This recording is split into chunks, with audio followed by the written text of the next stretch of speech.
Well, welcome. I am Pastor Phil, and this is what we call Pastor's Pondering.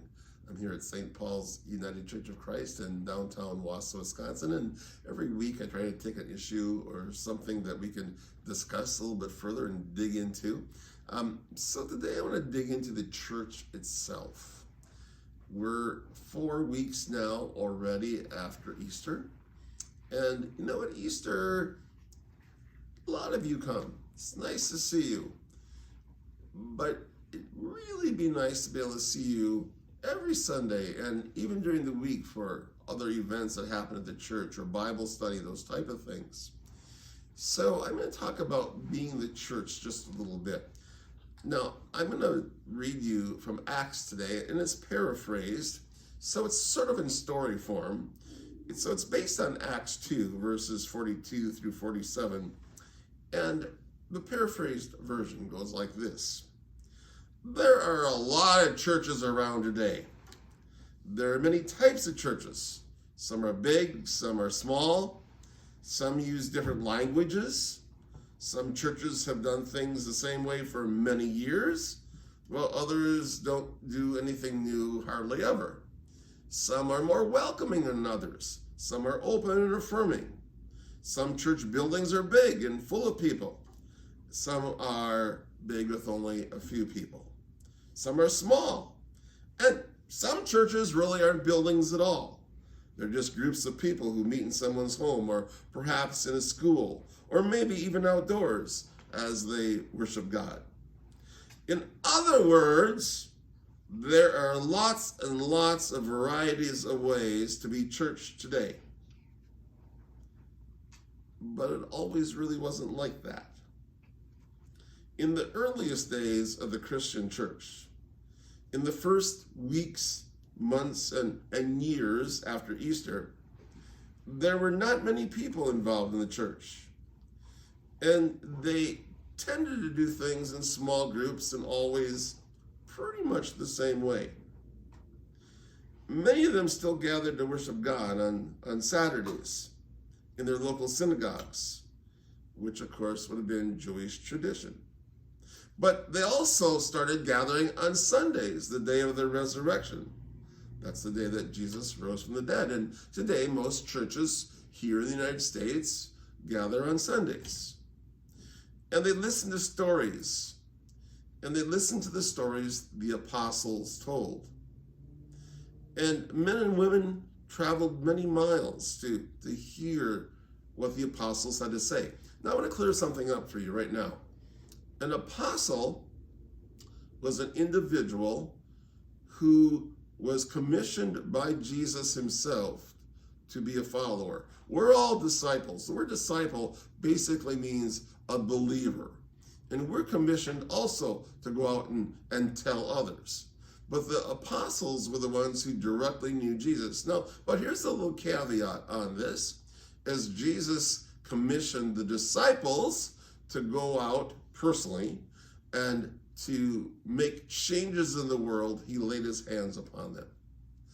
To this day, we have a tradition called the laying on of hands, where many years ago, someone laid hands upon me and commissioned me to go out and be an active disciple. And when youth are confirmed in the church, we lay hands upon them and commission them. So in a way, we're all disciples, but we're apostles as well.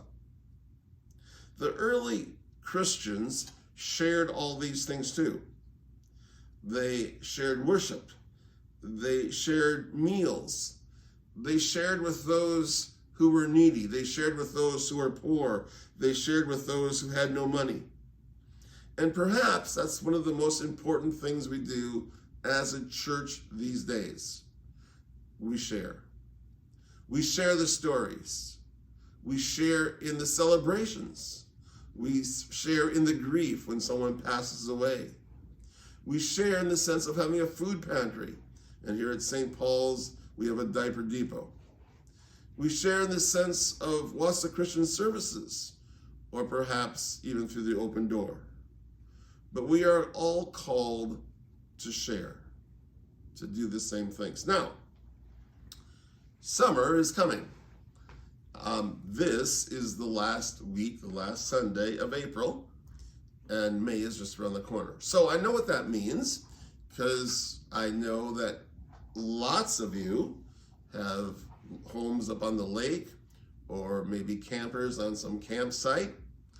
And not too long ago, one of you said to me, "But Pastor, you need to realize that we spend big money on renting a campsite to put our camper on.